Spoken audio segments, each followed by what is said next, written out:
कामचोर देवरानी।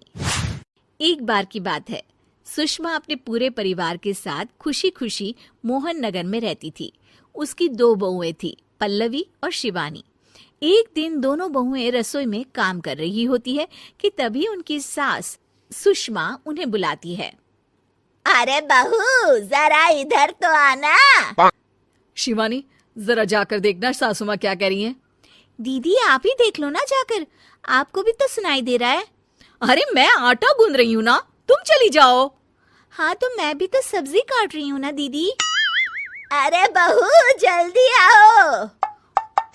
ओफो, ये तो जाएगी नहीं। मैं ही जाकर देखती हूँ कि क्या करना है। पल्लवी सुषमा के कमरे में जाती है। जी मम्मी जी, क्या हुआ? शाम को घर पर कुछ मेहमान आने वाले हैं, तो तुम अच्छा सा खाना बना लेना बहू। ठीक है मम्मी जी, आप बता दीजिए क्या क्या बनाना है और कितने लोग आ रहे हैं। सुनील की मौसी जी और उनका पूरा परिवार आ रहा है। कुल मिलाकर 3 लोग और हमें मिलाकर हुए 9 लोग। तो अभी से ही तैयारी करना शुरू कर दो। और हाँ, घर की सफाई भी कर देना, हाँ, अच्छे से। जी मम्मी जी, सब काम हो जाएगा, आप चिंता मत कीजिए। पल्लवी शिवानी को घर में मेहमान आने वाले हैं इसके बारे में बताती है। क्या 9 लोगों का खाना बनाना होगा, घर की सफाई करनी है? बाप रे, सासू माँ ने तो हमें घर की नौकरानी ही समझ कर रखा है। ऐसा नहीं बोलते शिवानी, हम इस घर की बहू हैं और घर के काम करना हमारा फर्ज है। दीदी तो है ही सासू माँ की चमची, जब देखो सासू माँ सासू माँ। मैं तो इतना सारा काम नहीं करने वाली। शिवानी कपड़े लेकर गमला साफ कर रही होती है और चक्कर आने का नाटक करने लगती है। मेरा सर चकरा रहा है। तभी वहां पल्लवी और सासू माँ जाते हैं। अरे बहू, क्या हो गया तुम्हें? मम्मी जी, बहुत तेज सर में दर्द हो रहा है।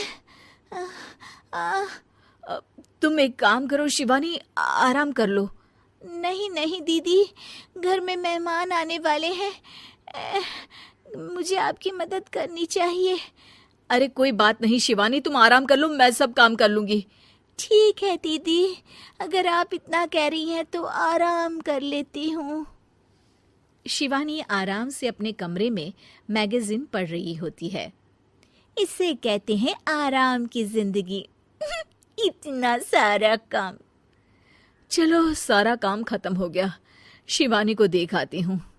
शिवानी अपने कमरे में ईयरफोन में गाने सुनते सुनते सो जाती है और उसके साइड में मैगजीन भी रखी होती है। पल्लवी वहां आ जाती है और वो सब देखती है। ओहो, तो मतलब सब काम चोरी का बहाना था। अभी बताती हूँ इसको। घर का सारा काम मुझे करना पड़ा और ये महारानी यहाँ मैगजीन पढ़ रही है, गाने सुन रही है। पल्लवी रसोई से एक प्लेट और चम्मच लेकर आती है और शिवानी को थाली बजाकर उठाने लगती है।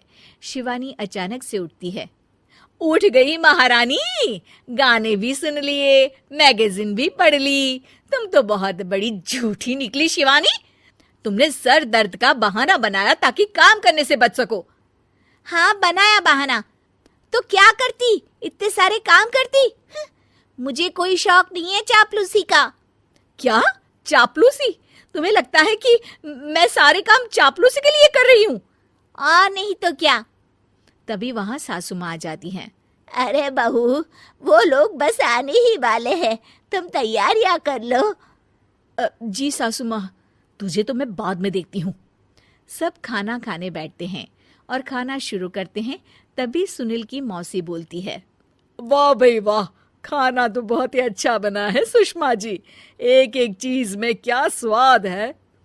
ये सुनकर शिवानी मुंह बना लेती है। उसे अपनी जेठानी की इतनी तारीफ रास नहीं आती। आपकी बहुएं तो बहुत ही अच्छा खाना बनाती हैं।